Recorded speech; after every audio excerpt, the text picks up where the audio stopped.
Євросоюз готується до напливу афганських біженців, який може бути чималим. Багато хто боїться залишатися в Афганістані, де до влади прийшло угрупування Талібан. Європейська агенція Frontex очікує, що шукачі притулку ринуть різними маршрутами. Це будуть і традиційні, такі як із Туреччини до Греції, і нові, наприклад, через Білорусь. Водночас, під виглядом біженців з Афганістану можуть прибути афганці, які вже живуть в інших країнах. Ми очікуємо, що люди, які потребують міжнародного захисту, намагатимуться втекти з Афганістану. Але до Євросоюзу також, ймовірно, спробують потрапити афганці, які живуть у регіонах, де економічна ситуація не дуже добра.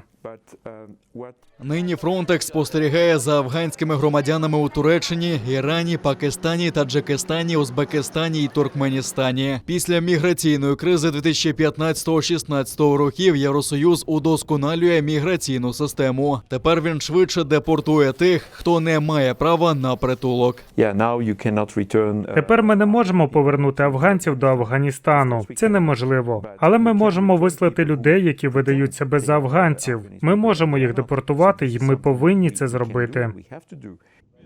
Прикордонники вже навчилися точніше визначати, звідки прибувають біженці. Також на КПП працюють експерти, які розпізнають національність людини за її мовою.